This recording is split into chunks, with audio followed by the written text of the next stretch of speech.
আজ আমরা এমন একটা বিষয় নিয়ে কথা বলবো যা আমাদের দৈনন্দিন জীবনের সাথে খুব গভীরভাবে জড়িত। আমি ভালো আছি। এই কথাটা আমরা কত সহজে বলি, তাই না? কেউ জিজ্ঞেস করলেই চট করে বলে দিই, হ্যাঁ, আমি ভালোই আছি। কিন্তু আসলেই কি আমরা ভালো থাকি, নাকি ভালো থাকার অভিনয় করি? হয়তো ভালো থাকার একটা মুখোশ পরে থাকি। আসুন আজ একটু গভীরে গিয়ে ভাবি। আচ্ছা, ভালো থাকা বলতে আমরা আসলে কি বুঝি? বেশিরভাগ সময় আমরা বুঝি শারীরিকভাবে সুস্থ থাকা, কোনো বড় বিপদ না থাকা বা আর্থিকভাবে সচ্ছল থাকা।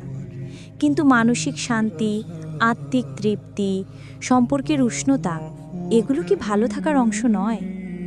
আমরা প্রায়ই বাইরের জগৎকে দেখানোর জন্য নিজেদের ভালো আছে প্রমাণ করতে ব্যস্ত থাকি। সোশ্যাল মিডিয়ায় হাসি মুখের ছবি পোস্ট করি, অথচ ভেতরে ভেতরে হয়তো একাকিত্ব আর হতাশায় ভুগছি।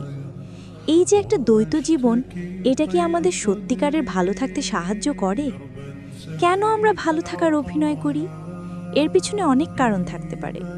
হয়তো আমরা চাই না আমাদের দুর্বলতাগুলো কেউ জানুক। আমরা ভয় পাই যে আমাদের কষ্টগুলো অন্যকে বললে তারা আমাদের বিচার করবে বা দুর্বল ভাববে।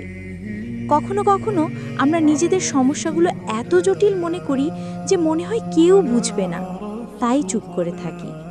আবার অনেক সময় এমনও হয় যে আমরা নিজেরাই নিজেদের কষ্টগুলো থেকে পালিয়ে বেড়াতে চাই, তাই জোর করে হাসি মুখে বলে দিই, আমি ভালো আছি।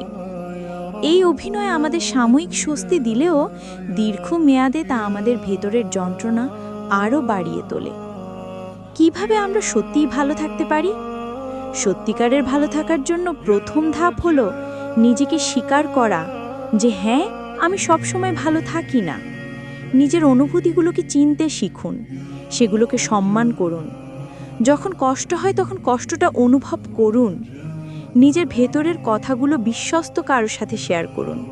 হতে পারে সে আপনার বন্ধু, পরিবারের সদস্য অথবা কোনো মেন্টর। সবচেয়ে বড় কথা, নিজের প্রতি দয়ালু হন। নিজেকে ভালোবাসা এবং নিজের যত্ন নেওয়া খুবই গুরুত্বপূর্ণ। ইসলাম আমাদের শেখায় যে দুনিয়ার জীবনটা একটা পরীক্ষা। এখানে সুখ দুঃখ, ভালো মন্দ সব কিছুই আল্লাহর পক্ষ থেকে আসে।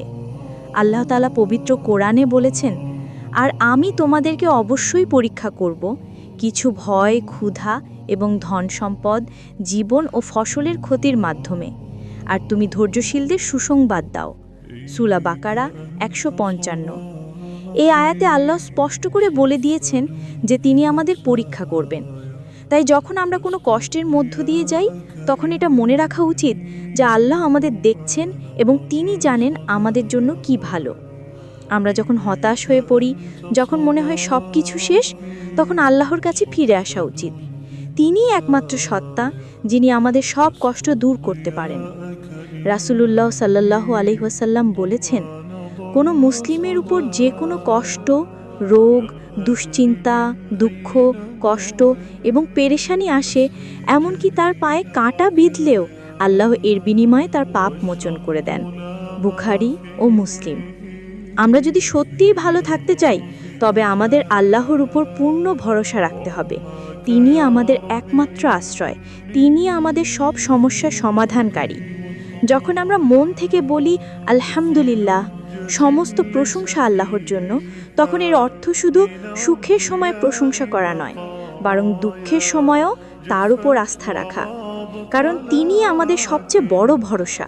তিনি আমাদের হৃদয়ে শান্তি দিতে পারেন এবং তিনিই জানেন আমাদের জন্য কি কল্যাণকর।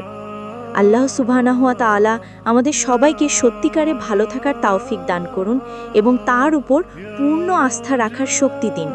আমিন। এই ভিডিওটি যদি আপনার ভালো লেগে থাকে, তাহলে অবশ্যই লাইক করুন, শেয়ার করুন এবং আমাদের চ্যানেলটি সাবস্ক্রাইব করুন। আপনার মূল্যবান মতামত কমেন্ট করে জানান।